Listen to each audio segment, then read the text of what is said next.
guys, what's up? It's Melody, and today we're in my bedroom, and I just want to talk to you one-on-one on the 5 things that I think everybody should get rid of. I think everybody can benefit if they put aside at least these 5 things. And the reason why I'm a minimalist is because it helps me to be more focused and to show more gratitude. And I just feel like minimalism is the way of the future. When people have a more manageable and more meaningful life, it is a very appealing lifestyle in so many ways for so many different types of people. Today we're going to be talking about the 5 things to get rid of, and the very first thing is toxic cleaners. Basically anything that is not eco-friendly, whether it's cleaners or makeup. And the reason why, it's not to limit yourself on what you can use. You can use up everything that you own, but more or less it's to put a parameter so that it basically gets rid of the temptation of many items. So if you only buy from here on out eco-friendly products, then there's only so many things you can buy. It greatly limits the samples you can get and the items that you're going to be tempted with.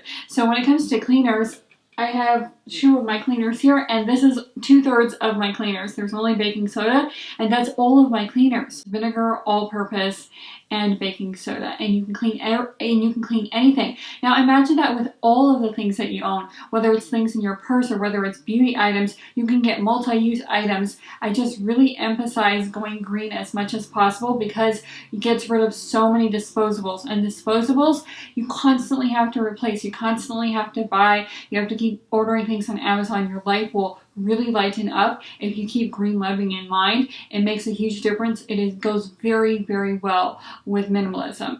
Truly, the things that you downsize or that you minimize are going to not be physical. Those are going to be the most important things, because clutter is just a manifestation of our thinking, right? It's just a manifestation of procrastination, or maybe we're not happy, or maybe we're going too quickly through life trying to get happiness, and so we're getting inundated with things and it's actually going backwards. For instance, if you eat too much food, then maybe you're going to have problems with your teeth if you're having too much sugar, or maybe you're going to have problems with your weight. So it's actually undoing the happiness. So that's what clutter is. It's just a manifestation, but we want to get to the thought processes behind it. So one of the things I really recommend eliminating or downsizing is impractical thinking. And I divide that into 3 categories. And the first one is thinking that quantity equals happiness or variety equals pleasure. Whether it's a wardrobe or travel or anything like that, it doesn't actually bring happiness if you're moving too fast through everything. So slowing down and really appreciating and being mindful and in the moment when you're traveling or in the moment when you're working, just being there, being all there is extremely productive and extremely logical way to live.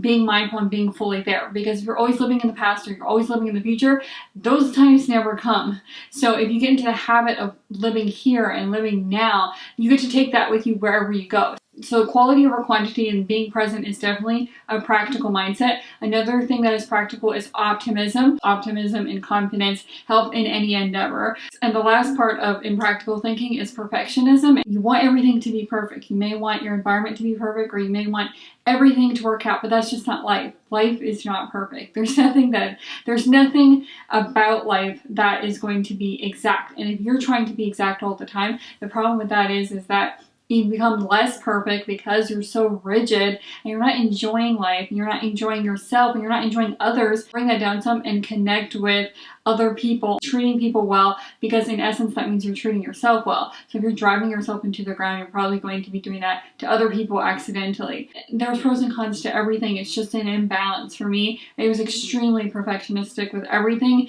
and that really did not help with living in the moment, which is another practical way of living.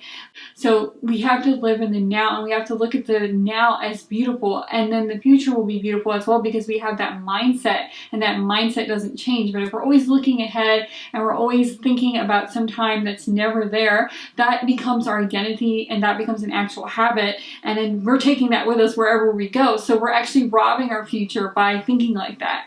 So it's better to live centered in the moment. And the next thing to get rid of is short-term thinking. Short-term thinking and living in the moment are not the same thing. Living in the moment is being mindful, being appreciative, having gratitude. Short-term thinking is being naive, being immature, moving way too fast, and that never pays off because the future definitely is not going to be yours. Even if you're living in the moment, it's good to not be too short-sighted. And short-term thinking really applies to minimalism. When you're looking at items to get, you want to think about yourself now and think about the trajectory that you've been on in the past. What items in the past have not panned out, and why haven't they panned out? Have you tied a beauty product to an idea or an ideal instead of just seeing it as a product, right? We tie so many things, so many ideas to items, which gets really dangerous because then we don't want to get rid of it. Those ideas exist outside of those things. So look at the things in the past that have not worked for you, and then going forward, you're going to be so much better able to make better decisions. When you're in the store, you can think to yourself, is this actually going to work out long term? And then think back, what are the items you constantly throw away? Maybe if it's makeup, for instance, what items do you constantly throw away of makeup or never get through? Then you can think to yourself, that's not going to work out. So it's so much better when you start thinking ahead, because part of knowing what you want is knowing what you don't want. We live in the internet age with so much knowledge at our fingertips.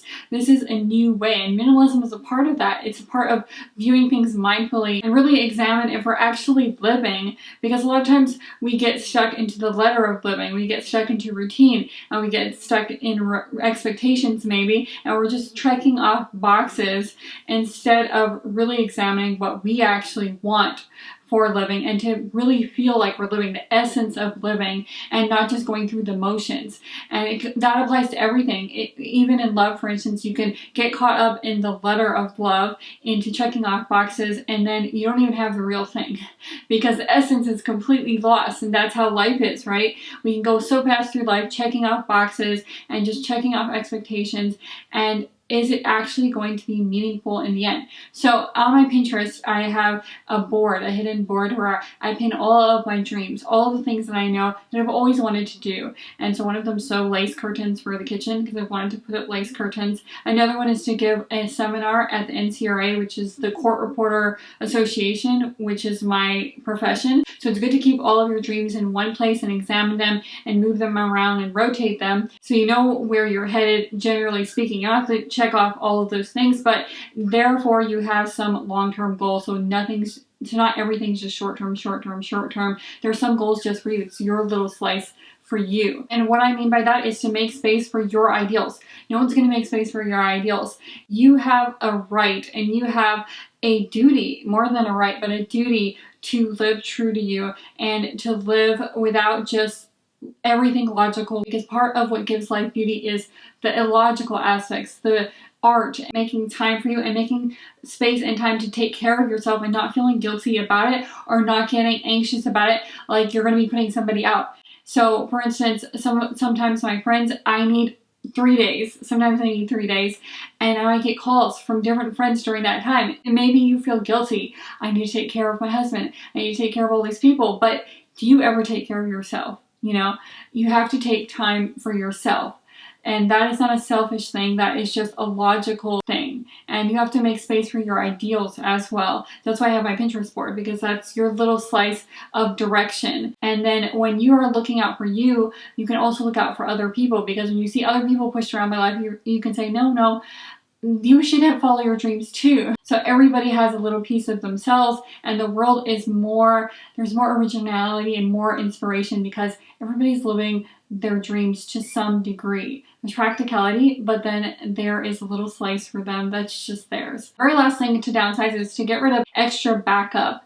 Basically all the excess and all of the backup. We live in the day and age where Amazon is prevalent. You can get toilet paper, earplugs, batteries delivered to your house. It's so easy to get rid of the backup. And the bottom line is I have a list of just the things I get at Target, because almost everything I get is at Kroger or Amazon, but there's a few things that I get at Target, and I have a list of everything I buy at Target, which is very short. Therefore, when I make a Target run every 2 months or so, I'm not forgetting something and I'm not backtracking. And the reason why streamlining is important is because it gives you so much more free time to carve out a space so that you can rest and also achieve some of your ideals, or be some of your ideals. More importantly, be some of your ideals, but rest is really important too. If you like this video, definitely give this channel a subscribe, and I'll see you next Sunday in the next Minimalist and Organization video. Thank you guys so much for watching.